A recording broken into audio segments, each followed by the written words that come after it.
Abra comigo a sua Bíblia num texto muito conhecido por nós, se não pela leitura simples da palavra, mas porque é um dos textos mais historiados, mais expressos na literatura, seja bíblica ou secular, nas novelas, nos filmes, nas séries.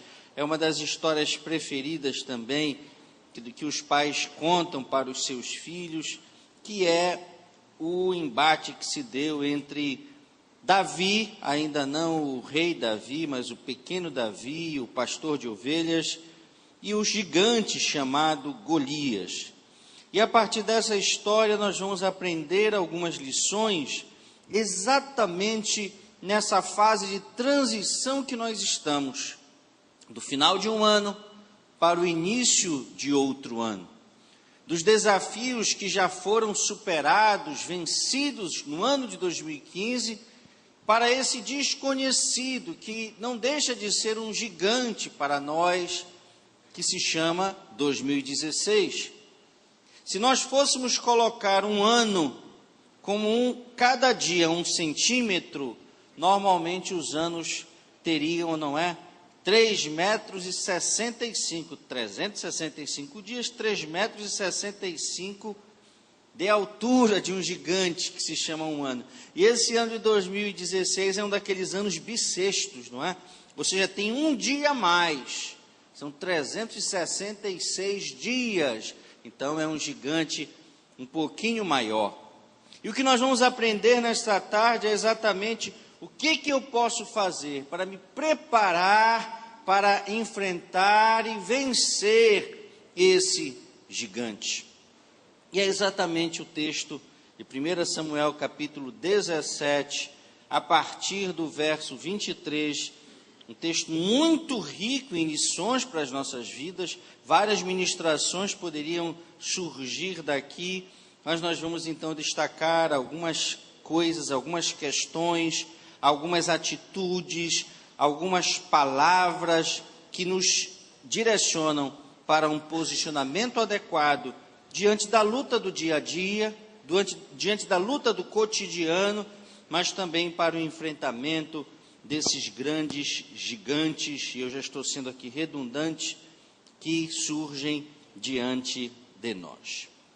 Verso 23 em diante diz assim: estando ele ainda falando com eles, eis que vinha subindo do exército dos filisteus o homem guerreiro, cujo nome era Golias, o filisteu de Gate, e falou conforme aquelas palavras, e Davi as ouviu.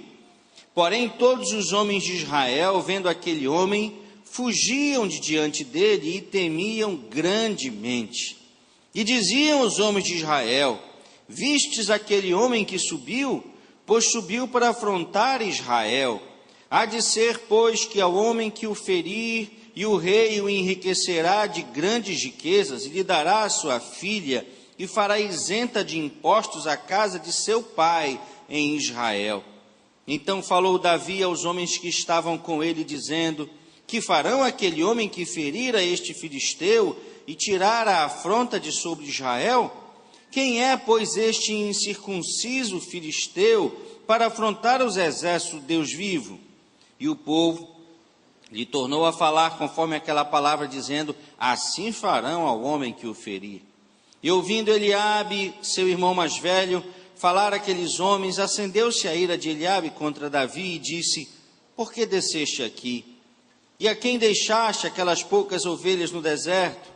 Bem conheço a tua pretensão e a maldade do teu coração, que desceste para ver a peleja. Então disse Davi: que fiz eu agora?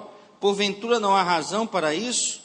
E desviou-se dele para outro e falou conforme aquela palavra, e o povo lhe tornou a responder conforme as primeiras palavras.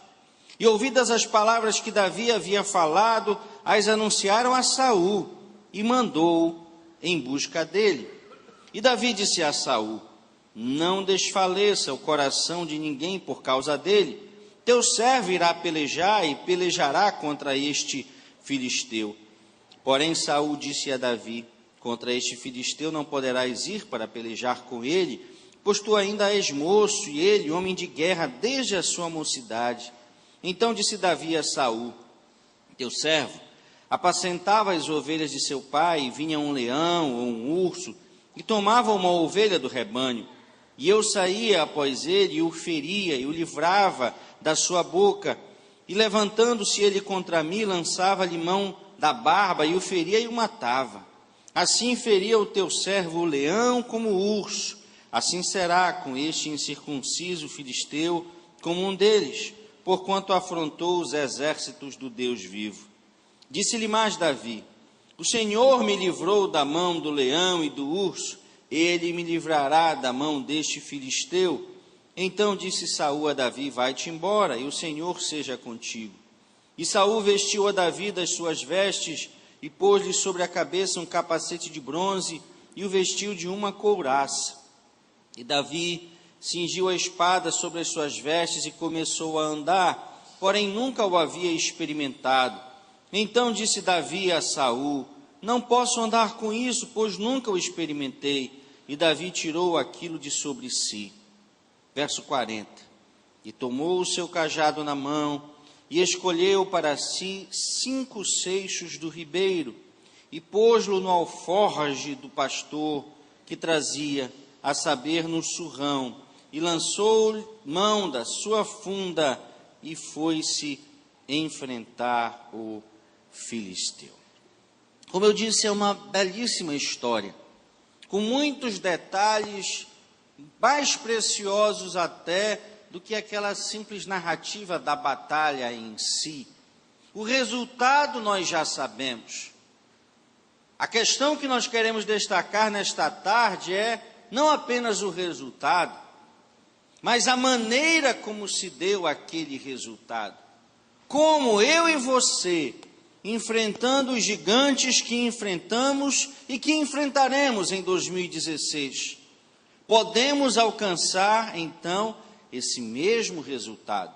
Podemos assumir essa postura tão inspiradora como é e como foi a de Davi, e poderemos, então, olhar para trás e depois contar as histórias da vitória que Deus nos deu. Talvez nós fôssemos abrir aqui a oportunidade para ouvir testemunhos do que Deus fez nesse ano de 2015. É claro que os irmãos começariam contando as lutas, as dificuldades, os desafios que surgiram, mas no final, até pelo simples fato de estarmos aqui, de não termos tombado, de não termos desistido, de não termos retroagido, de não termos abandonado a caminhada, nós só poderíamos chegar a uma constatação: vencemos em 2015, amém, queridos?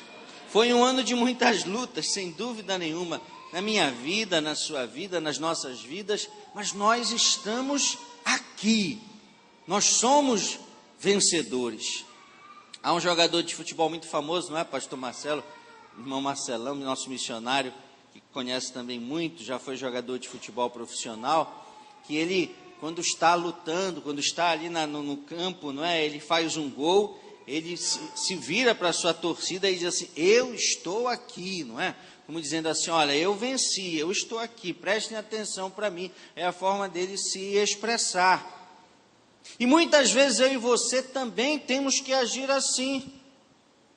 Porque nós olhamos para os problemas e começamos a imaginar o que fizemos de errado, para que essas dificuldades, essas lutas, essa enfermidade, essa oposição, essa perseguição nos alcançassem. E talvez se fôssemos falar com Deus e ouvir a sua voz, porque muitas vezes nós queremos falar com Deus e não aguardamos a sua resposta, mas se fôssemos falar com Deus, Ele dissesse, não, filho, você não fez nada de errado, pelo contrário, você está fazendo as coisas certas.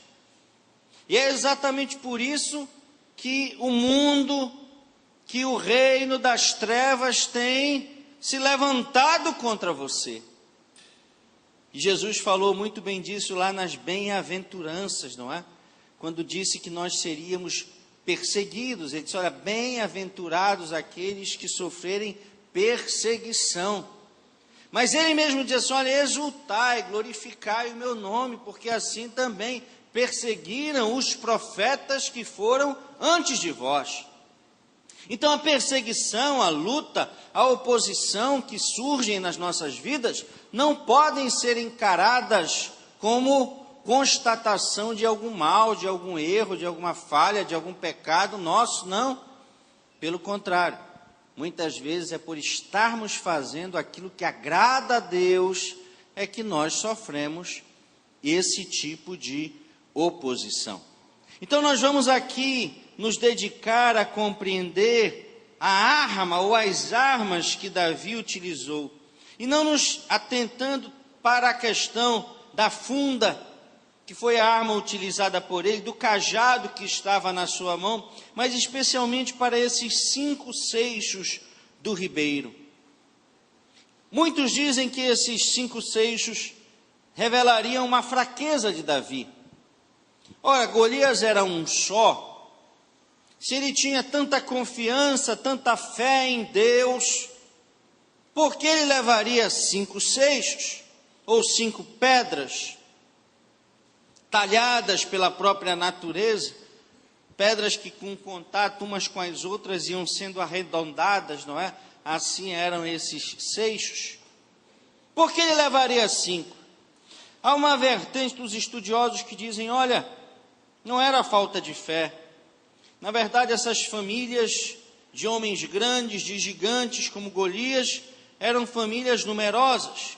E a tradição judaica aponta que Golias deveria ter pelo menos 4 irmãos guerreiros como ele.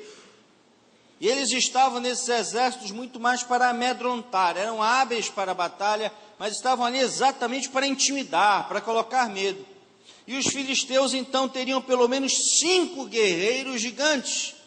E Davi já estaria preparado para esse embate, para esse enfrentamento, para vencer Golias, e se os seus outros 4 irmãos surgissem para a batalha, era uma pedra para cada um deles.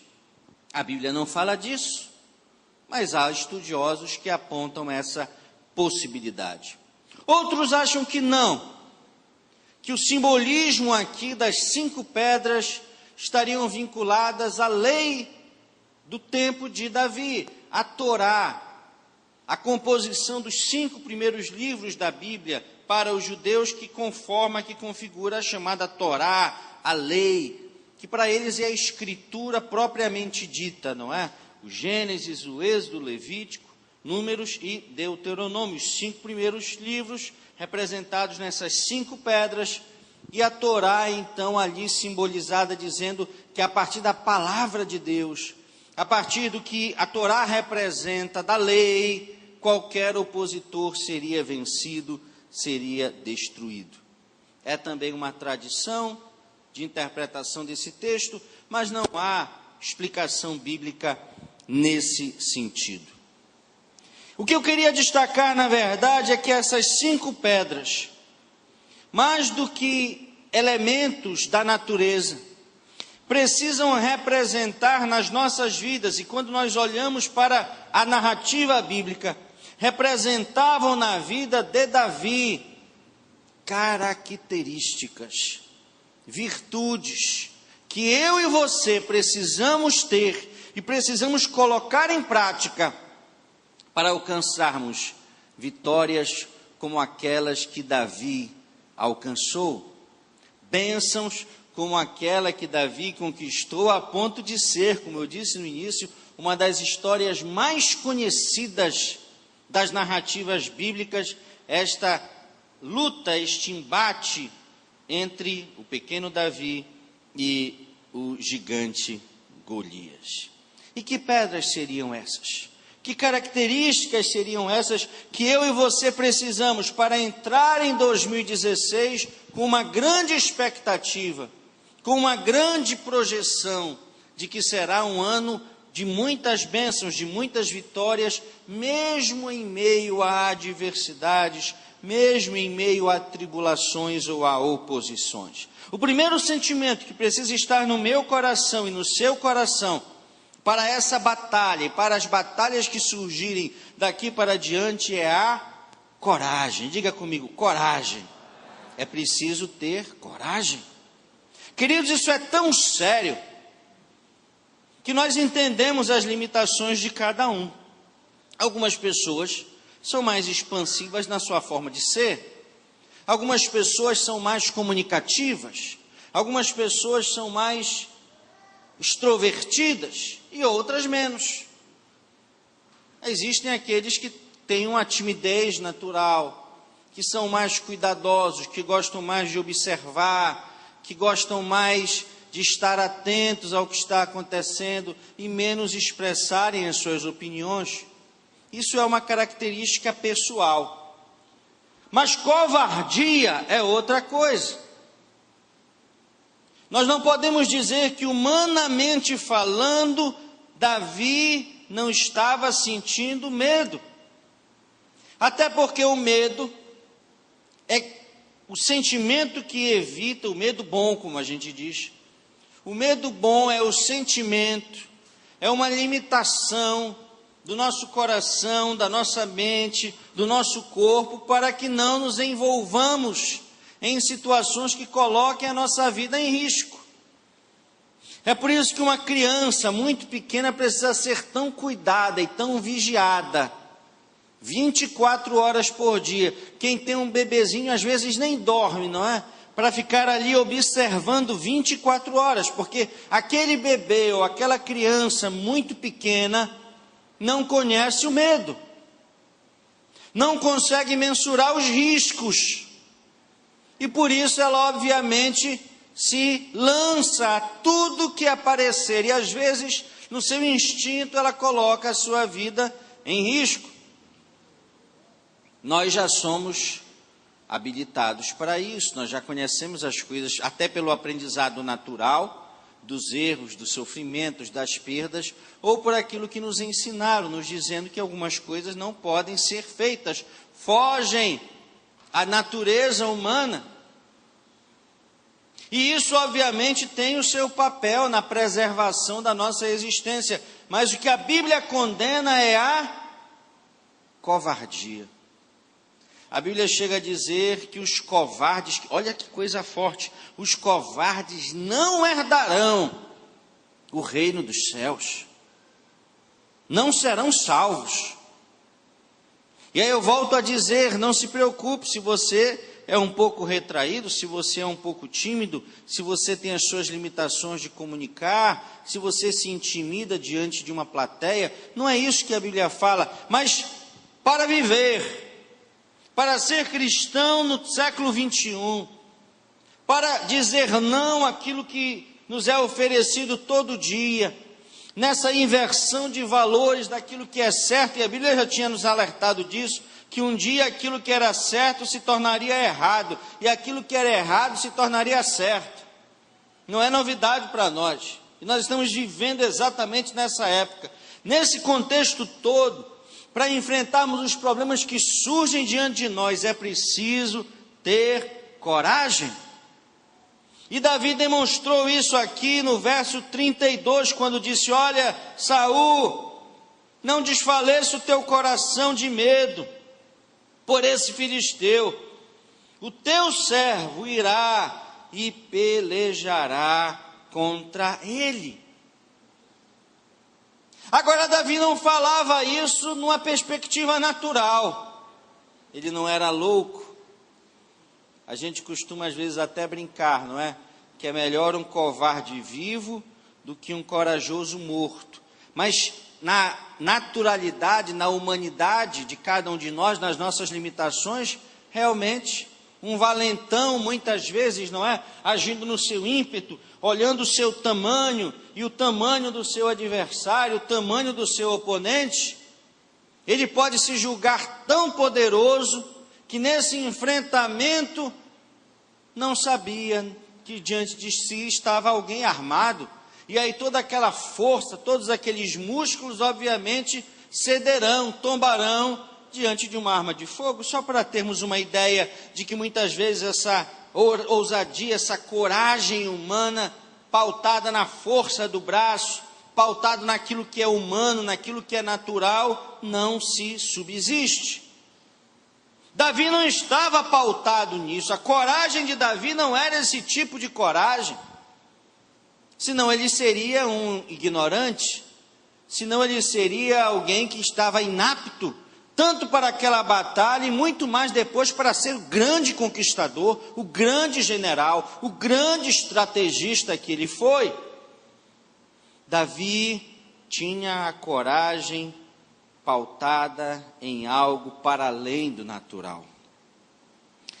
É que, na verdade, os nossos problemas, os nossos desafios, os nossos gigantes dependem do nosso ponto de vista, dependem da nossa visão a respeito deles.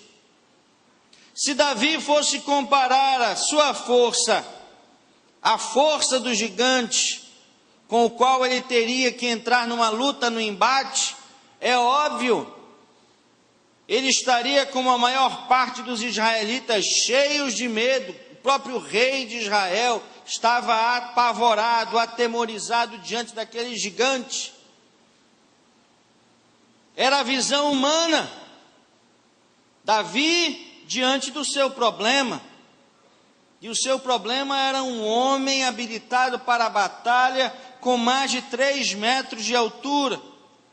Você pode olhar para 2016 e pensar, meu Deus, tudo que eu leio, tudo que eu ouço, tudo que os maiores especialistas do Brasil e do mundo dizem a respeito deste ano, é que será um ano terrível, é que será um ano de dificuldades, é que será um ano de recessão, de desemprego, de falta de crescimento, de aumento da inflação.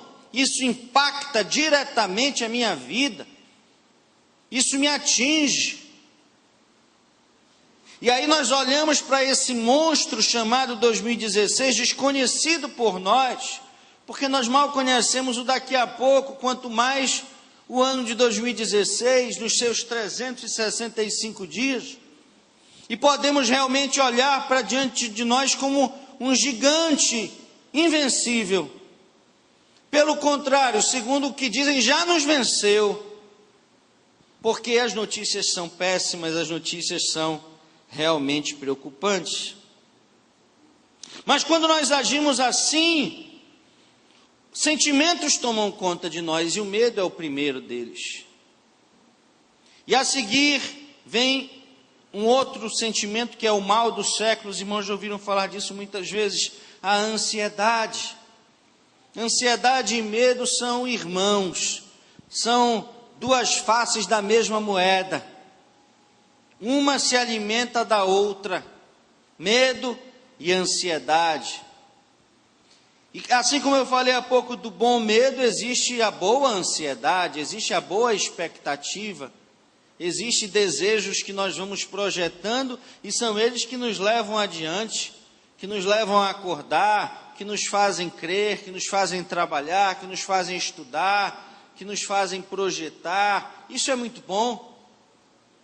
Mas existe uma ansiedade terrível, destrutiva, que vai antevendo apenas coisas ruins, exatamente a partir daquilo que nós ouvimos, lemos, daquilo que nos é dito, daquilo que nós vemos também, daquilo que nós percebemos, pela própria inteligência que Deus nos deu, e que se for projetada como verdade absoluta, olha, nós acabamos concordando com aquelas pessoas que nos momentos mais difíceis dizem, olha, eu não tenho nem vontade de sair de casa, eu não tenho nem vontade de levantar da cama, eu estou sem força, porque olha o tamanho do meu problema, e as pessoas continuam dizendo isso, olha como eu sou pequeno diante do meu problema. E aí eu me lembrei, pastor Marcelo, de uma frase que nós aprendemos alguns anos atrás, que dizia assim, olha, deixe de apresentar o seu problema para Deus, e comece a apresentar o seu Deus ao seu problema. Porque quando nós olhamos para o problema na nossa dimensão, ele realmente pode ser um gigante. Mas quando nós estamos, e a Bíblia diz que nós estamos assentados nas regiões celestes ao lado de Cristo, todos os problemas são muito pequenos, amém, queridos? Eu olho de cima para baixo, a dimensão é outra. E aí imagine, esse era o sentimento de Davi. Ele não olhava para ele não olhava para Golias como sendo um pequeno pastor de ovelhas, não. Ele sabia que ele estava nos ombros de um Deus todo-poderoso. E era nesse lugar, e era desse lugar que ele buscava a coragem para dizer: eu vou enfrentá-lo e eu vou vencê-lo. Quantos dizem isso em relação ao próximo ano que chega? Eu vou enfrentá-lo e eu vou vencê-lo em nome de Jesus. Se você crê nisso, aplauda ao Senhor. Ele estará contigo. Ele te dará coragem. Então, não compare o seu poder ao poder do gigante. Compare o poder de Deus ao poder do gigante. E você então terá coragem para ir adiante, para esse enfrentamento. A segunda pedra que Davi levava consigo, porque às vezes a coragem não é suficiente, a coragem leva a esse estado de inadequação, de loucura, de inconsequência. Para além da coragem é preciso ter convicção, é preciso ter certeza daquilo que se está fazendo, e essa certeza muitas vezes vem de experiências com Deus. É difícil pensar que nós já estamos preparados para enfrentamento de grandes problemas sem experiência. Na verdade, é por isso que nós passamos por lutas, por dificuldades. Nós estamos ganhando experiência, nós estamos ganhando resistência, nós estamos aprendendo a ser resilientes. A resiliência é uma característica importante para os nossos dias. É a capacidade de persistir, é a capacidade de se manter firme, mesmo em meio a grandes adversidades. Talvez um animal que mais simbolize a resiliência sejam esses camelos do deserto, não é? Como eles são capazes de resistir a situações limites que outros animais não resistem. Exatamente porque com o tempo eles foram se tornando resilientes, resistentes às adversidades. No mundo vegetal seriam os cactos, não é? Ou seja, eles têm a capacidade, as palmeiras também, eles têm a capacidade de buscar alimento ou de sobreviver, mesmo com muito pouco, com quase nada. E eles resistem então até que as coisas melhorem. Isso é uma característica importante para o cristão nos dias em que estamos vivendo. Mas isso vem de experiência. É por isso, meu irmão, minha irmã, que há pouco eu disse, você não pode se entristecer, olhar para trás, para 2015, para janeiro, fevereiro, março, para os meses que se passaram, para as lutas que você enfrentou, e dizer assim: foi um ano péssimo, foi um ano ruim, foi um ano perdido. Não! Por mais que tenha sido um ano muito difícil, por mais que tenha sido o ano mais difícil da sua história, seja você um idoso, seja você alguém que já chegou à maturidade, seja você um adolescente ou um jovem, você pode dizer assim: foi o ano mais difícil da minha história.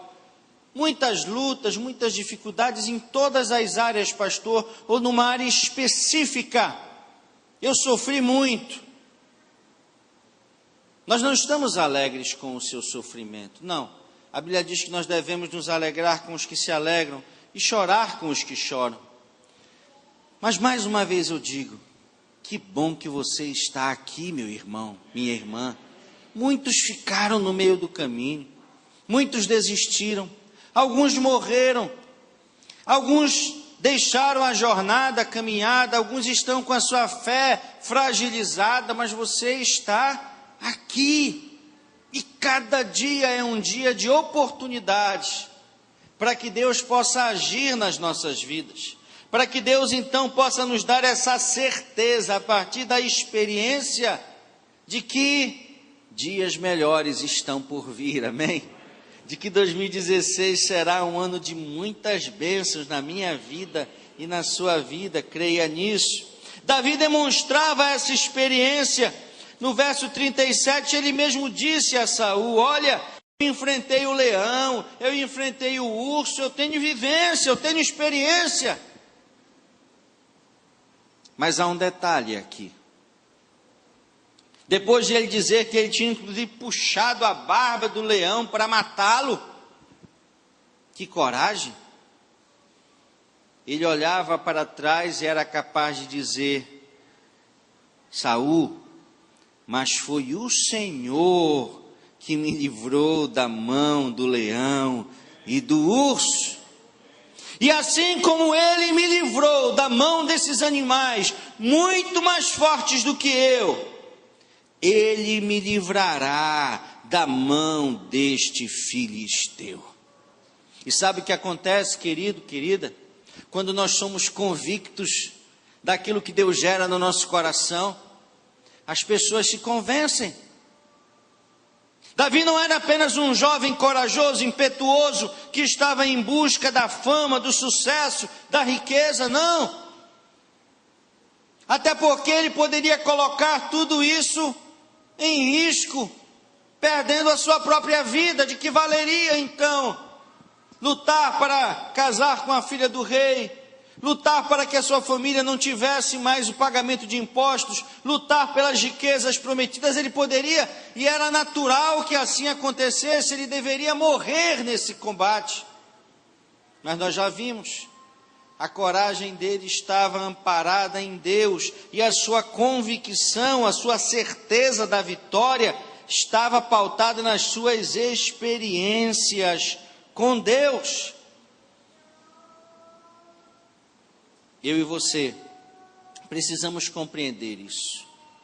A nossa força, a força para que chegássemos até aqui, a força para que vencêssemos inimigos menores do que aquele gigante, é claro, menores do que os que vamos enfrentar em 2016, essa força veio e continuará vindo de Deus, porque a verdadeira força vem de Deus.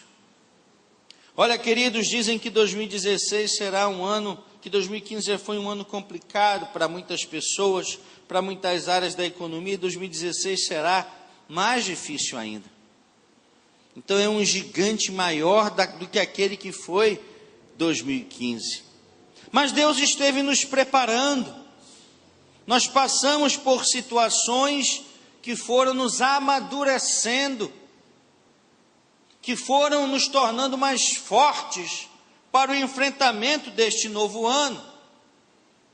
Deus esteve conosco, Ele nos livrou de muitos males. Olha, nós chegamos ao final desse ano de 2015, e talvez você tenha sofrido algumas perdas, como quase toda a sociedade brasileira, direto ou indiretamente, sofreu.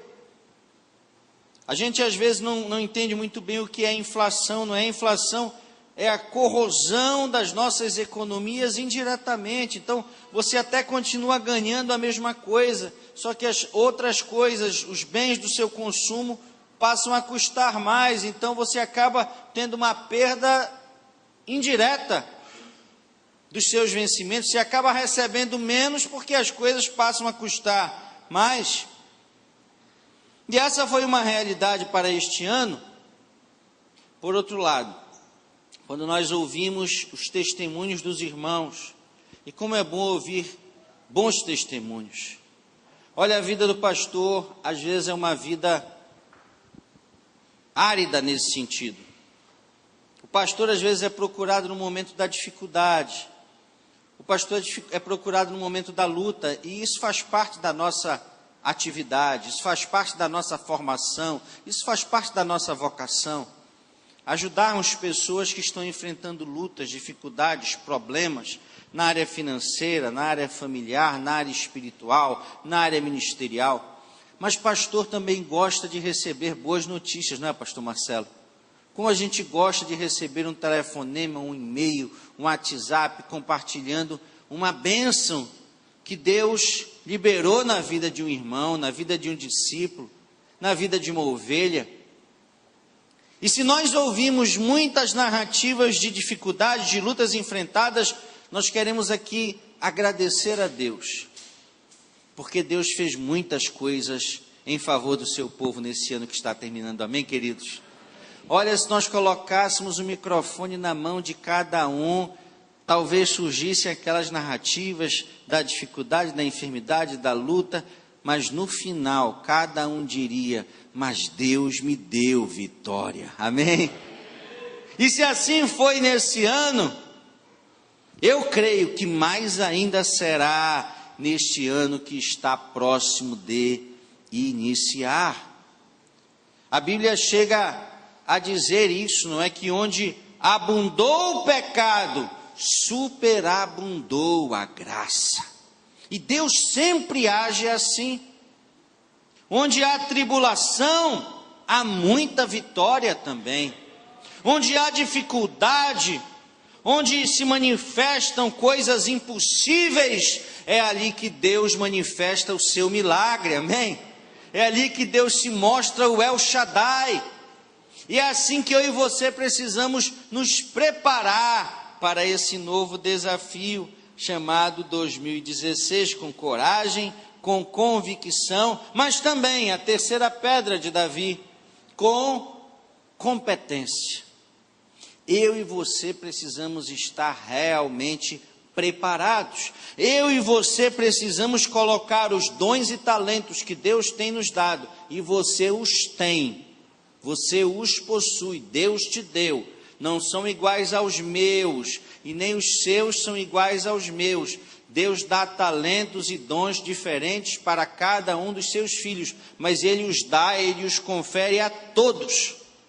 Você precisa colocar esses dons e talentos à disposição de Deus. Você precisa querer ser em 2016 mais do que apenas alvo das bênçãos de Deus. Tem muita gente, não é, que quer apenas isso. Não, eu estou aqui para receber, eu estou aqui para ser alvo das bênçãos de Deus, para ser alcançado, para ser agraciado. E Deus quer nos abençoar, Deus quer nos agraciar, Deus quer nos ver prósperos, felizes, é claro que sim. Só que Deus quer um pouco mais de nós. Deus nos deu talentos, Deus nos deu dons que devem ser postos à sua disposição, à disposição dEle, para nos abençoar também, mas para abençoar outras pessoas. Algumas dessas pessoas são do povo de Deus, e que precisam de nós, que precisam desses dons e talentos que Deus está nos dando. Outras pessoas nem da igreja são, e serão apresentadas a Deus, através da disponibilidade minha e sua, de que Deus nos use, através dos dons e talentos que Ele tem nos dado. E assim foi com Davi. Davi apresentou ali a sua competência. Davi tinha as suas habilidades, está aqui no verso 40. Tomou o seu cajado, escolheu as pedras, as pôs no alforje de pastor que ele trazia, lançou mão da sua funda e foi enfrentar o filisteu. Vejam quantos instrumentos Davi possuía. E vejam e percebam também que antes, Saul havia colocado à disposição dele uma armadura completa, a armadura adequada na perspectiva humana, para aquele enfrentamento, para aquela batalha. E vejam outra coisa, Davi depois, quando foi entronizado como rei de Israel, quando foi confirmado como rei de Israel, não continuou usando as pedrinhas, não continuou usando aqui a sua funda. Ele foi crescendo, ele foi se fortalecendo, ele deixou de ser um garoto, passou a ser um homem, e ele usava a armadura, aquela que um dia não lhe coube, outra foi preparada para ele, para o seu tamanho, para a sua dimensão, para a sua composição física. Ele era hábil na espada. A Bíblia mesmo diz que ele foi um grande general, um grande conquistador. Então, essas competências, essas habilidades que Deus tem gerado nas nossas vidas, nós precisamos colocar à disposição dele, porque senão, querido, querida, elas atrofiam, elas não desaparecem. A Bíblia fala de uma parábola, a parábola dos dons, da capacidade que nós temos, não é de multiplicar os dons que Deus tem nos dado, de potencializá-los, mas fala também da parábola dos dons e dos talentos, que se comparam muito, daquele que escondeu o seu talento. E aí, talento escondido não serve para nada. Imaginem que Davi poderia, depois de ser até mesmo desestimulado pelo seu irmão, ter voltado para casa. Mas nós já vimos, ele era corajoso, ele era convicto do seu chamado, ele sabia que possuía dons e talentos diferenciados que poderiam trazer benefício para o reino de Deus, poderiam abençoar o seu povo, a sua família, poderiam trazer bênçãos para ele próprio. E ele então colocou isso diante das mãos de Deus.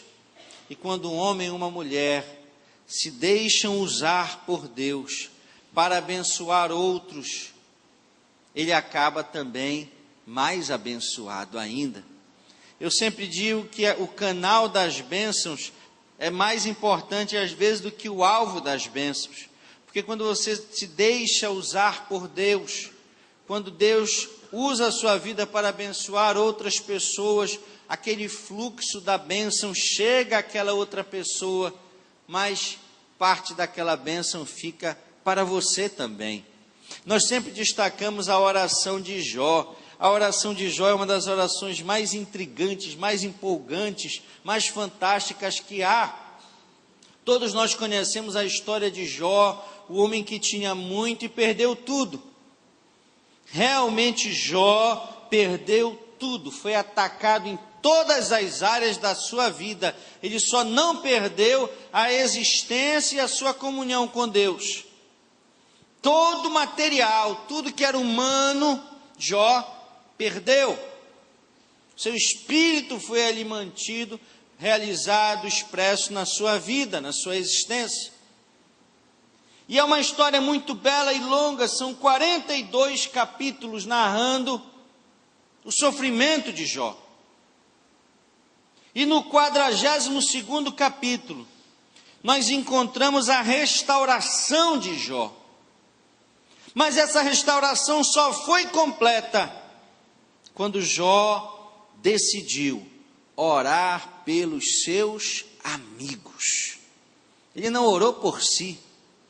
Ele não foi apresentar diante de Deus os seus problemas, a sua causa. Ele foi orar pelos seus amigos, porque ele percebia que, como ele estava, naquela condição que ele estava, por incrível que pareça, humanamente falando, ele estava melhor do que os seus amigos, que tinham dinheiro, que tinham família, que tinham saúde, mas ele ali, restaurado apenas da sua saúde, ele estava numa condição espiritual melhor do que eles. E ele foi então orar, interceder por aqueles amigos. E a Bíblia diz que naquele momento, quando Jó orava pelos seus amigos, Deus lhe deu muitas vezes mais do que antes ele possuía. E nós percebemos então o poder que há na oração intercessória. Eu lembro o pastor Marcelo, evangelista Marcelão, de uma outra história, e é claro, isso não é bíblico, mas é uma história que revela um pouco como o ser humano é, e muitas vezes como ele erra na maneira como se relaciona com Deus. E essa história falava, eu já contei aqui uma vez, de 2 anjos que levavam até Deus as expressões humanas e traziam de Deus a resposta, a bênção esperada. E um desses anjos levava a Deus um cesto dos pedidos. E outro anjo levava o cesto do agradecimento. Como o ser humano pede muito, o cesto dos pedidos era um cesto cheio, pesado, que o anjo tinha sacrifício, por mais forte que fosse, para levá-lo até a presença de Deus. Então ele demorava para ir, e demorava para trazer, trazia a resposta de Deus, trazia a bênção, mas demorava para ir, e demorava para voltar, trazendo a resposta. E do outro lado estava aquele anjo que levava a gratidão, o agradecimento, o louvor. E o cesto era bem mais leve.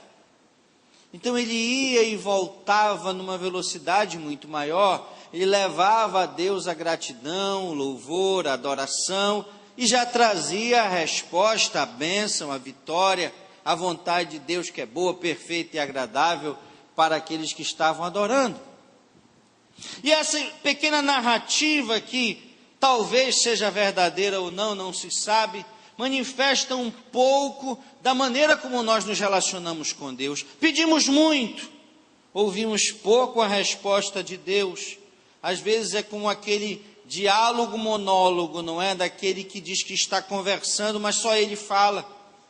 E o outro não fala, o outro não tem oportunidade de falar, e às vezes nós dizemos, mas Deus, tu não falas comigo, Deus, eu não ouço a tua voz.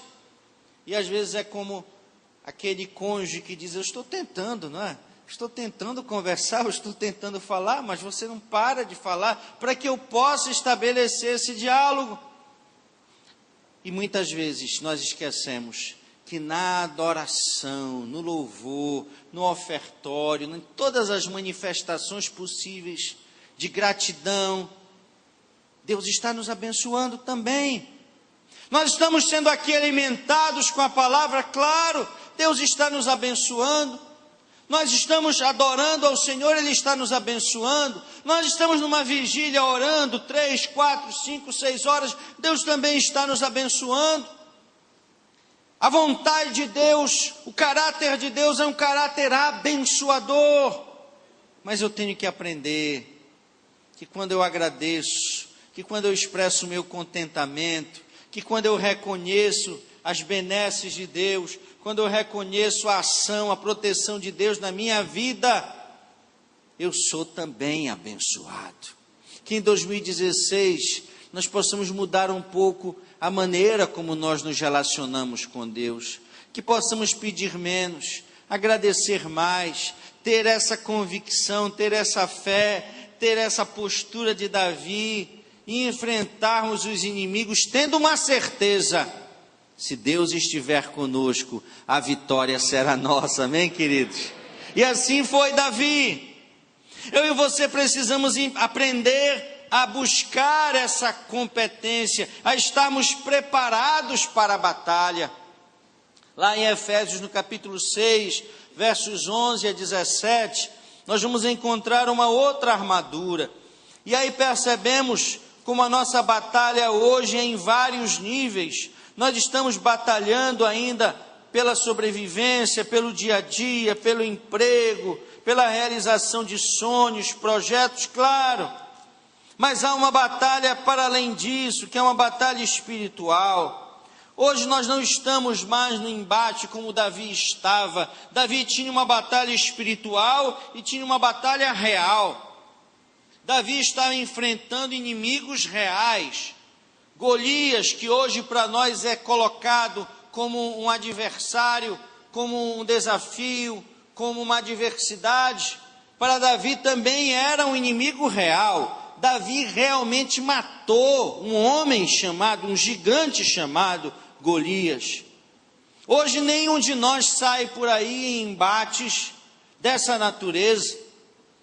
Nós já estamos num outro nível civilizatório, apesar de toda a violência que nos cerca e que muitas vezes nos leva a pensarmos que estamos retroagindo para a barbárie de outras épocas.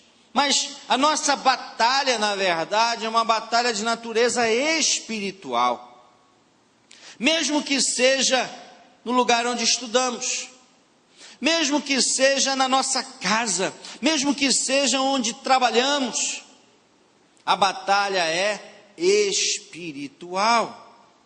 Nós vamos vencer as afrontas, nós vamos vencer as perseguições que sofremos na batalha espiritual. E nessa batalha, o apóstolo Paulo, na revelação do Espírito Santo, mostra quais são os elementos que compõem, que devem compor a nossa armadura.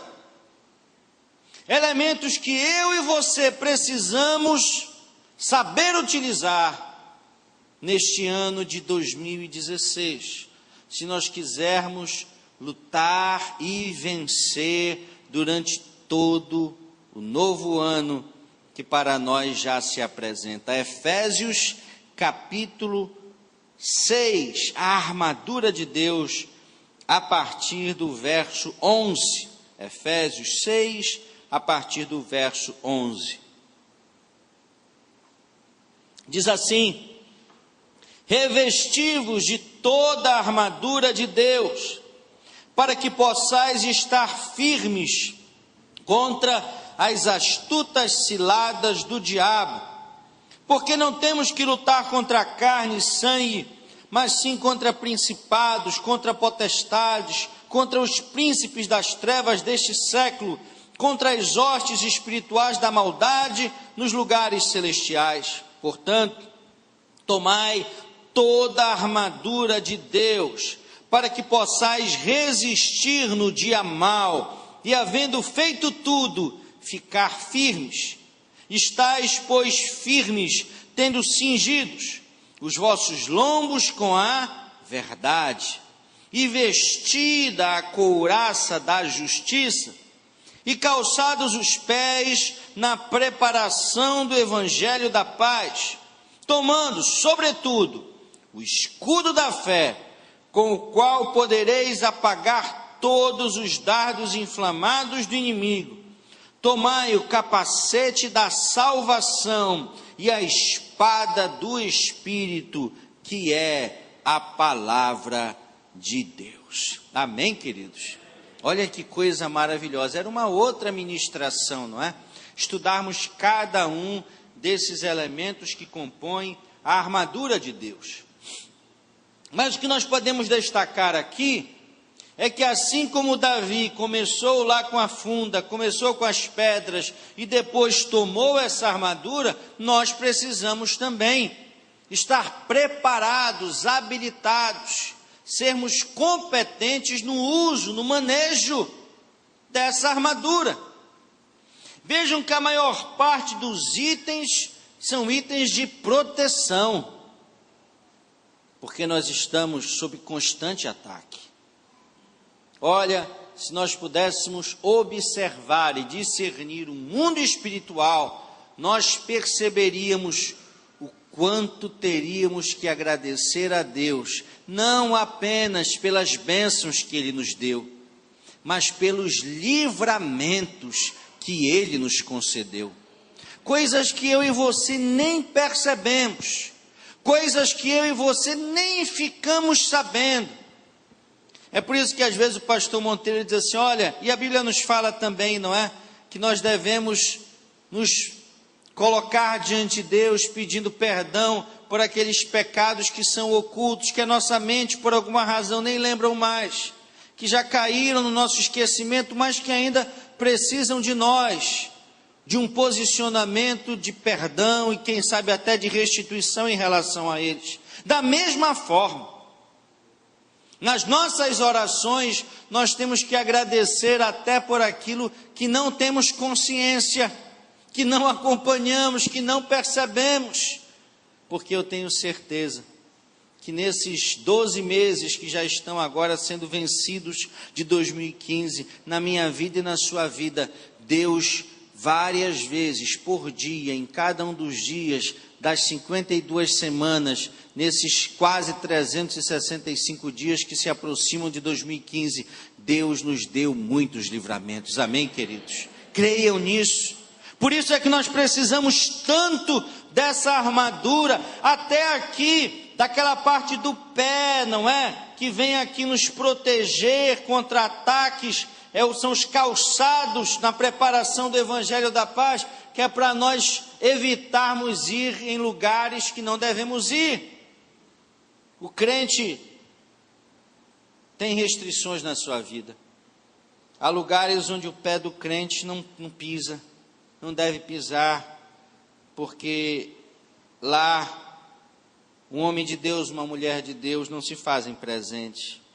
Mas eu destaco aqui, sem dúvida nenhuma, no verso 17, o capacete da salvação, para proteger a nossa mente, para proteger essa sede das nossas emoções que se chama mente, e especialmente a habilidade que eu e você precisamos ter no uso do único instrumento dessa armadura, que é um instrumento de ataque, a espada, que é a palavra de Deus, a espada do Espírito, que é a palavra de Deus. Pastor Marcelo, em várias ministrações, destaca a importância que eu e você precisamos dar a essa espada, ao manejo adequado desta palavra, que pode matar. A Bíblia chega a dizer que a letra mata, mesmo a letra de uma palavra inspirada, viva, abençoada, rica como esta, mas a letra mata, tem esse poder de matar. Na carta de Tiago está dito, não é, que vida e morte estão na língua, na palavra. Já a palavra humana nesse sentido. E é por isso que o próprio apóstolo vem depois dizer assim, olha, orem a palavra. Essa é uma das armas mais poderosas que eu e você temos como cristãos. Orar a palavra. Às vezes nós somos tomados por esse desafio, mas pastor, parece que as minhas orações não são atendidas, eu acho que oro errado ou oro mal, e a Bíblia chega a nos falar disso.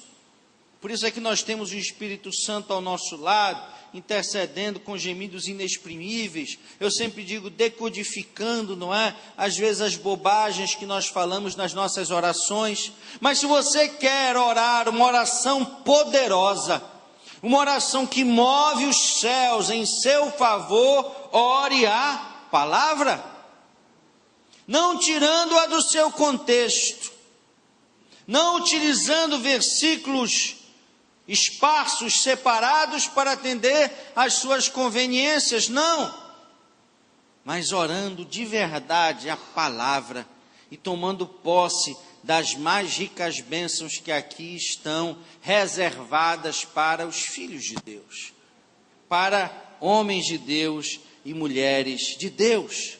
E em 2016, que eu e você possamos buscar essa competência no uso adequado dos instrumentos de batalha e especialmente da palavra de Deus. A quarta pedra, já encerrando, é a pedra da confiança. Porque não basta vontade para a batalha, não basta coragem, não basta competência. Muitos são competentes, muitos têm coragem, muitos têm vontade, mas nas coisas que envolvem o nome de Deus, é preciso ter fé. É preciso juntar a tudo isso uma fé inabalável. A Bíblia mesmo nos diz que sem fé é impossível agradar a Deus. E Davi era, sem dúvida nenhuma, um jovem de fé. E a fé de Davi estava pautada na sua experiência, na sua intimidade, na sua bagagem, mas estava pautada, acima de tudo, em quem o acompanhava, ou no nome de quem ele expressava aquela coragem, aquela convicção, aquela competência. E ele deixa isso muito claro no verso 45 de 1 Samuel 17. Já na luta contra Golias, ele fala uma das frases mais impactantes e poderosas que já foram ditas em todos os tempos. Ele é provocado pelo filisteu que tenta humilhá-lo.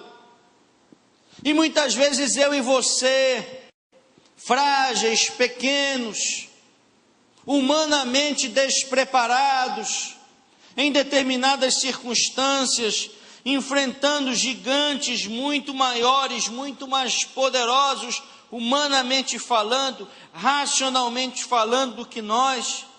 Porque uma coisa era Davi ter enfrentado um urso, outra coisa era Davi ter enfrentado um leão. Agora ele estava enfrentando, e Saul o alertou a respeito disso: Davi, tu estás enfrentando um guerreiro. E o objetivo desse guerreiro é te matar, é te destruir. Ele faz isso desde que era jovem, ele já é um guerreiro maduro. Davi recebeu vozes de desestímulo. E para além disso, quando ele chega no campo de batalha, ele enfrenta um adversário que queria humilhá-lo. Ele ri de Davi. Ele chama Davi de um guerreiro sem valor. Ele chega a dizer: tu me achas que sou um cão? Tu vens me enfrentar com este pau, não é? Que era o seu cajado.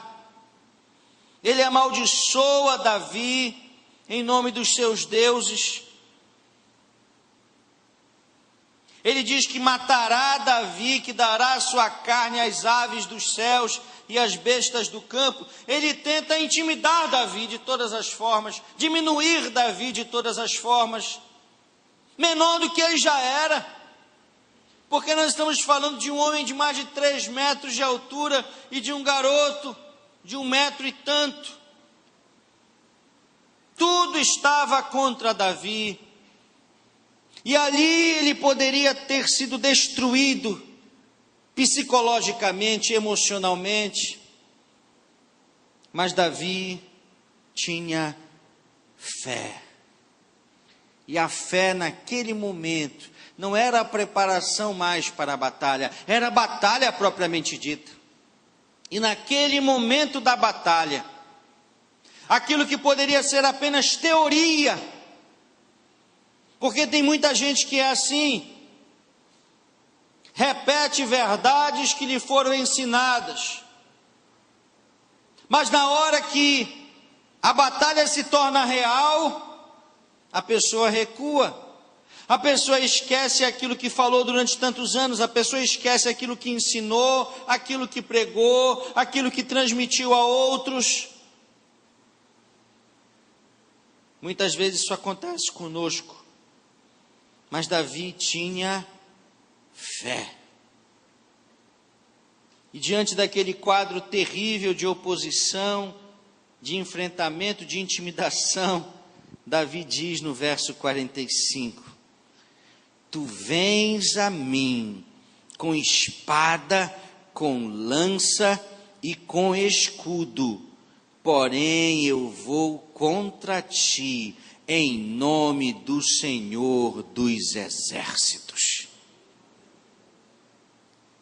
E aquela palavra que ele manejava tão bem, ali ele mostra, não é? O tipo de intimidade que ele tinha com Deus.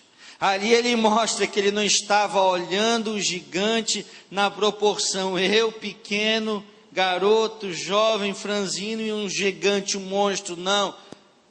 Ali ele mostra que estava consciente de estar nos ombros de um Deus Todo-Poderoso. E que nesse enfrentamento, nessa batalha, não haveria outro resultado senão a vitória de Davi, do povo de Deus, e a derrota de Golias, dos filisteus, dos inimigos do povo de Deus. Não haveria outra resposta, não haveria outro resultado, não haveria outro desfecho para aquela batalha, senão a vitória do homem de Deus.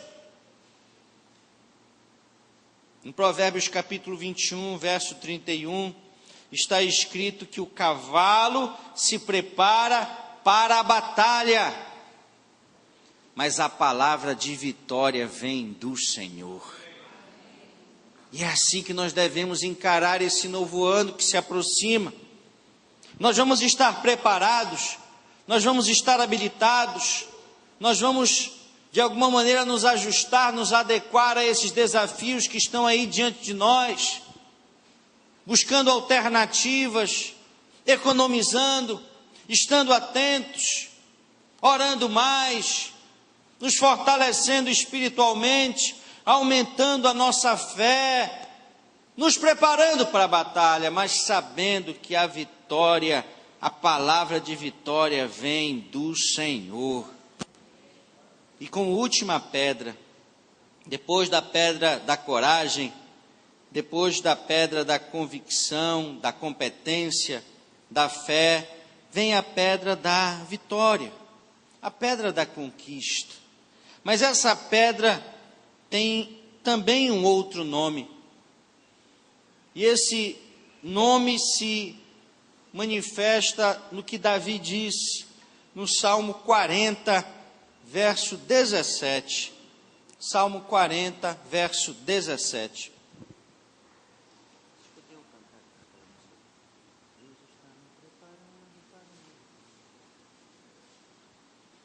Olha que coisa linda, querido, querida. Quando Davi escreveu o Salmo 40, ele não era mais um pastor de ovelhas. Quando Davi escreveu o Salmo 40, ele já era rei de Israel. Era um homem poderoso. Era um vencedor.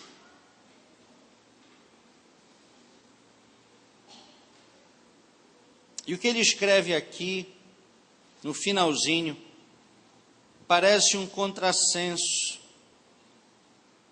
mas na verdade não é. Para o homem natural, talvez seja, porque nós estamos muito acostumados a buscar vitória, alcançar a vitória e de alguma maneira exteriorizar essa vitória. O pastor Marcelo sempre nos alerta de canções que devem ser cantadas com cuidado ou não cantadas, porque demonstram esse sentimento, não é, de uma afronta até em relação àqueles que não estão na mesma condição que nós. E Davi não agia assim. Davi aqui já era poderoso, vitorioso, mas essa quinta pedra, que é a pedra da conquista, a pedra da vitória, ela precisa revelar uma outra característica do homem de Deus e da mulher de Deus. E essa característica é a humildade. No Salmo 40, verso 17, se lê Davi dizendo: eu sou pobre e necessitado, mas o Senhor cuida de mim. Tu és, Senhor, o meu auxílio e o meu libertador. Não te detenhas, ó meu Deus. Eu sou pobre e necessitado, mas o Senhor cuida de mim. Querido, querida, Que nesse novo ano, quando as bênçãos nos alcançarem, porque elas vão nos alcançar, amém? Quando mesmo em meio a adversidades, a lutas, Deus nos der a vitória, que nós saibamos atribuir a Ele a razão, a origem, e darmos a Ele a honra, a glória e o louvor que lhe são devidos. Talvez possamos dizer assim, não é? Eu não tenho nada, eu não tenho muito, mas o Senhor está cuidando de mim. E se Ele estiver cuidando de mim, se Ele for o meu auxílio, se Ele for o meu libertador, ninguém poderá me deter. Eu poderei realizar tudo, porque Ele estará à minha frente, Ele estará na minha retaguarda, Ele estará caminhando ao meu lado, Ele estará por sobre mim. Nos momentos de maior fraqueza, de maior dificuldade, quando me faltarem as forças, Ele me carregará nos seus poderosos braços e me levará até um lugar de descanso, de renovo, de bênção, para que eu possa seguir adiante. Esse é o nosso desafio, para um ano que se encerra e para um ano que se projeta para diante de nós. Fique de pé nesse instante.